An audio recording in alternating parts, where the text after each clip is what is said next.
আসসালামু আলাইকুম। আজকে আমরা আলোচনা করব রিফ্র্যাক্টোমিটার নিয়ে।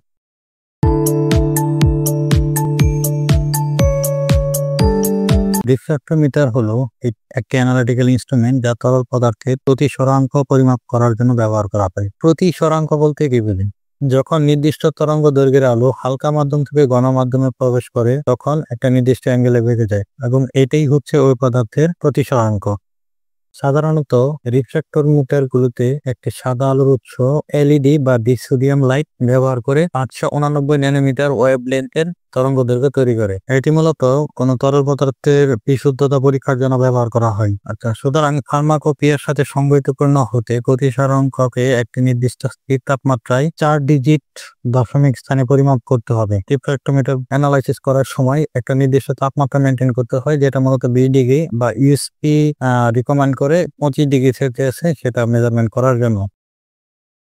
রিফ্র্যাক্টোমিটার মূলত 4 প্রকার: analogue refractometer, digital handheld refractometer, Abbe refractometer, inline refractometer. Analogue refractometer এই ধরনের রিফ্র্যাক্টোমিটার একটি প্রিজম, একটি পরিমাপক স্কেল থাকে যা আলোর দিকে ধরে থাকে এবং ভিজুয়াল পর্যবেক্ষণের মাধ্যমে প্রতিসরাঙ্ক পরিমাপ করা হয়। ডিজিটাল হ্যান্ডহেল্ড রিফ্র্যাক্টোমিটার মূলত ডিজিটাল প্রযুক্তি সম্পন্ন এই ধরনের রিফ্র্যাক্টোমিটার সাধারণত CCD charge couple device as a detector হিসেবে প্রতিসরাঙ্ক পরিমাপ করে এবং ফলাফলের তথ্য ডিজিটাল সংখ্যায় পরিমাপ প্রদর্শন করে। অ্যাবে রিফ্র্যাক্টোমিটার এটা এক ধরনের যন্ত্র যেটা মূলত উচ্চ নির্ভুল প্রতিসরাঙ্ক পরিমাপ করার জন্য ব্যবহার করা হয়। এটা হচ্ছে ডাবল প্রিজম ব্যবহার করে মিটার মেজারমেন্ট করা হয়। ইনলাইন প্রতিসরাঙ্ক পরিমাপক যন্ত্র মূলত এটি এমন ভাবে ডিজাইন করা হয় যাতে হচ্ছে কোনো একটা প্রোডাকশন প্রসেসের কন্টিনিউয়াস রিফ্র্যাক্টিভ ইন্ডেক্স ভ্যালু পরিমাপ করতে পারে এবং সেই ডাটাগুলো কন্টিনিউয়াস রেকর্ড হয় আর ইনস্ট্রুমেন্টেশন। সাধারণত রিফ্র্যাক্টোমিটারে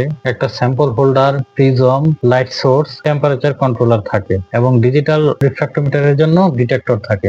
স্যাম্পল হোল্ডার যেখানে আমরা আসলে স্যাম্পল দেব, আর আলোর উৎস হচ্ছে স্যাম্পল লাইট সোর্স থেকে স্যাম্পল হয়ে হালকা মাধ্যম থেকে ঘন মাধ্যমে প্রবেশ করার জন্য এই প্রিজমটি ব্যবহার করা হয়। আর আলোর উৎস হিসেবে মূলত এলইডি লাইট অথবা সোডিয়াম লাইট ব্যবহার করা হয়। আর রিফ্র্যাক্টোমিটারের সাথে যেহেতু তাপমাত্রার একটা ঘনীভূত সম্পর্ক আছে, সেক্ষেত্রে পরিমাপ করার সময় স্যাম্পলের তাপমাত্রা অবশ্যই নিয়ন্ত্রণ করতে হবে এবং এই তাপমাত্রাটা 20 degree Celsius, otherwise USP recommended করে 25 ডিগ্রি সেলসিয়াসে মেজারমেন্ট করার জন্য। ডিটেক্টর ডিজিটাল রিফ্র্যাক্টোমিটারের জন্য প্রযোজ্য। অ্যানালগ রিফ্র্যাক্টোমিটারে মূলত ভিজুয়াল অবজারভেশনের মাধ্যমে, আর ডিজিটাল রিফ্র্যাক্টোমিটারের মধ্যে অটোমেটিক ডিজিটালি জেনারেট হয়। এটা মোস্ট অ্যাকুরেট এবং রিলায়েবল ডাটা।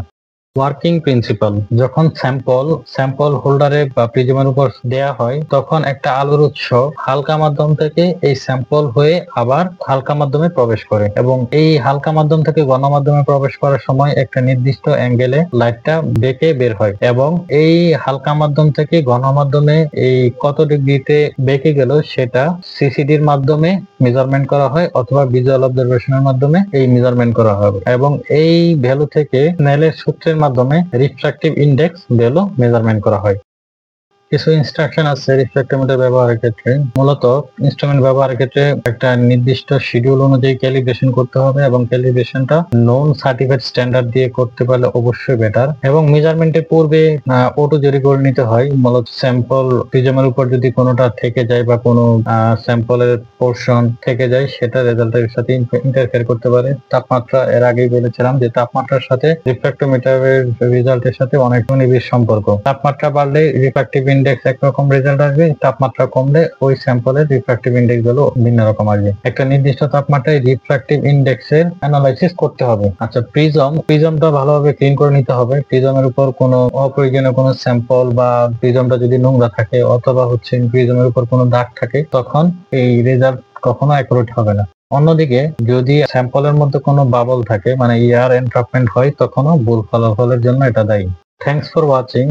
যদি আমাদের ভিডিও ন্যূনতম শেখার জন্য কোনো কাজে আসে, অবশ্যই চ্যানেলটিকে সাবস্ক্রাইব করে পাশে থাকবেন।